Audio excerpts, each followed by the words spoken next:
दोस्तों, क्या आपने कभी सोचा है कि जब इंसान मर जाता है तो उसके साथ क्या होता है? क्या मरने के बाद दोबारा आत्मा घर वापस आती है?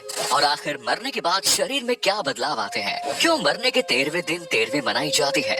मरने के बाद आत्मा कहाँ जाती है और आत्मा के साथ क्या होता है? अगर आप भी इन्हीं सारे सवालों के जवाब जानना चाहते हैं तो चलिए फिर आज हम आपको बताते हैं। हर कोई यही जानता है और यही मानता है कि जिंदगी एक बार मिलती है, लेकिन हकीकत तो ये है कि इंसान को मौत भी एक बार ही मिलती है।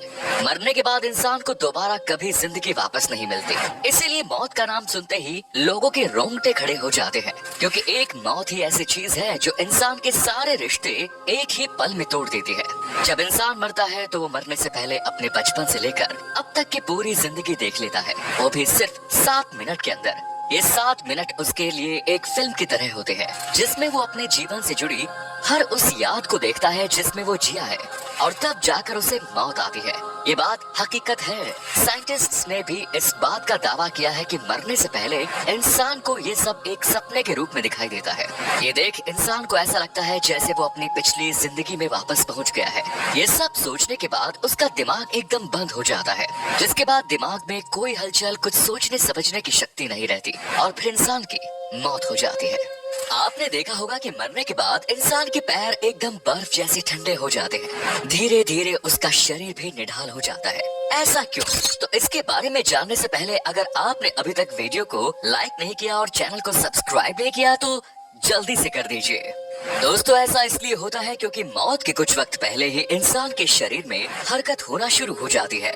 इंसान को एहसास हो जाता है कि अब उसका जीवन यही खत्म होने वाला है, और इसीलिए उसका धरती से कनेक्शन यानी अर्थ सोल चक्र कनेक्शन टूट जाता है, और उसका धरती से कोई भी कनेक्शन नहीं रहता। इसी वजह से मरने के बाद इंसान के पैर ठंडे पड़ जाते हैं, और यही वजह है कि मरने के बाद आत्माएं जमीन पर ना रहकर हवा में उड़ने लगती है। जब इंसान मरता है तो उसकी आत्मा पैरों से बाहर निकलना शुरू हो जाती है, और आखिर में मुंह से होते हुए शरीर से बाहर निकल जाती है। ऐसा कहा जाता है जिसके कर्म जैसे होते हैं वैसे ही उसकी आत्मा निकलती है। यानी अगर कोई इंसान अच्छा है तो उसकी आत्मा बड़ी ही आसानी से बिना तकलीफ के शरीर को छोड़ देती है। वहीं अगर कोई बुरा इंसान है तो लोगों के साथ बुरा करता है तो उसकी आत्मा बड़ी ही तकलीफों का सामना करके निकलती है, और उसके शरीर को भी बड़ी मुश्किलात का सामना करना पड़ता है। इसीलिए आपने देखा होगा कि बहुत से लोग मरने से पहले बहुत ज्यादा बेचैन और परेशान हो जाते हैं। उनके चेहरे का रंग भी एकदम पीला सा पड़ जाता है। ये सब आत्मा के निकलने की वजह से होता है। आत्मा इतनी आसानी से शरीर को छोड़ने के लिए तैयार नहीं होती, क्योंकि इतने समय से आत्मा का शरीर के साथ एक गहरा रिश्ता बन जाता है। आत्मा को भी उसी शरीर की आदत पड़ जाती है। मरने के बाद आत्मा कुछ समय तक शरीर के पास खड़ी ही रहती है, और जब उसके घर वाले उसे देखकर रोते या चिल्लाते हैं तो ये सब इंसान को महसूस होता है, लेकिन वो कुछ कह नहीं पाता और बस इनके रोने को सुनता रहता है। ये आवाजें इंसान को शोर जैसी सुनाई देती है, जो उसको काफी परेशान करती है, और हर एक घर वाले से बात करने की कोशिश करती है। उन्हें अपना बात बताना चाहती है, लेकिन कुछ नहीं कर पाती। अब बारी आती है आत्मा के परलोक जाने की। इसके लिए भगवान 2 यमदूत जमीन पर भेजते हैं, जो उस आत्मा को अपने साथ परलोक की यात्रा कराने के लिए ले जाते हैं। यमदूत उन्हीं लोगों के साथ बुरा बर्ताव करते हैं जो पापी होते हैं या फिर दूसरों के बारे में हमेशा बुरा सोचते हैं।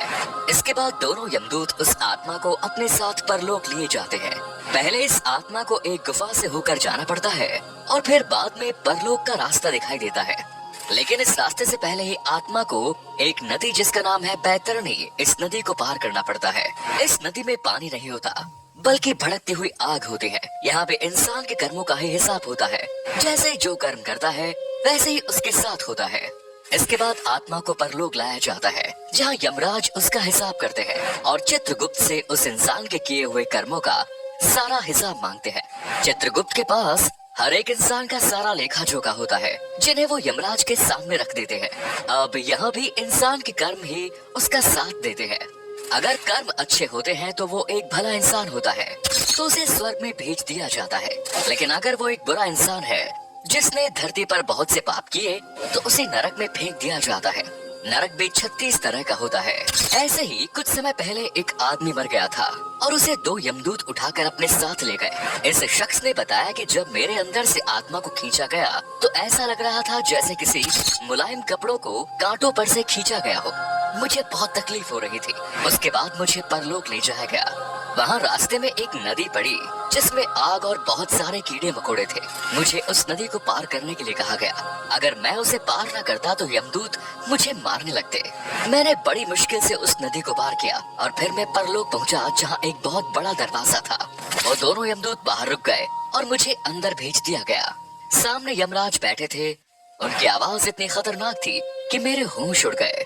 उन्होंने यमदूत से कहा कि इसे क्यों ले आए, इसका अभी तक वक्त ही नहीं आया। और फिर मेरी आंखों पर पर्दा डाल दिया गया। जब मेरी आंखें खुली तो मैं अपने घर वालों के बीच था।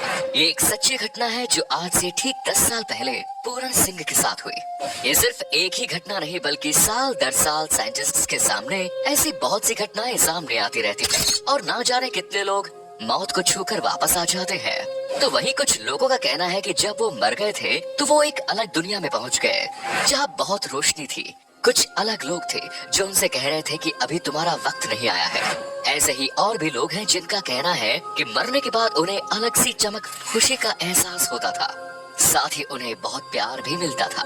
क्या आपने कभी सोचा है कि मरने के बाद इंसान के शरीर को अकेला क्यों नहीं छोड़ा जाता?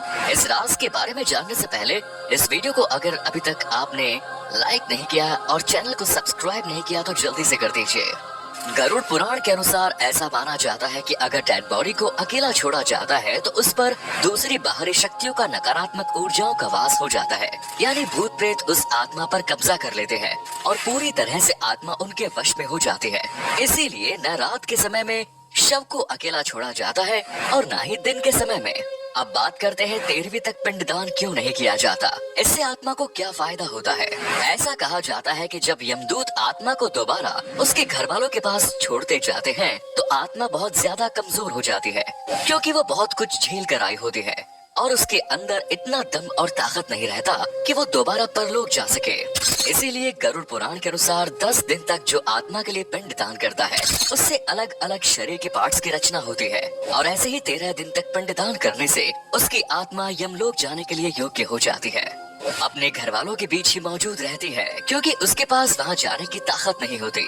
और ऐसे ही आत्मा मृत्युलोक से यमलोक के लिए जब जाती है तो उसे 1 साल का समय लगता है और इतने लंबे सफर के लिए 13 दिनों तक जो भी पिंडदान या क्रियाक्रम किए जाते हैं वो इसके भोजन जैसा होता है जिसके दम पर ये यमलोक का रास्ता पार कर सकती है। इसीलिए पिंडदान करना बहुत जरूरी होता है।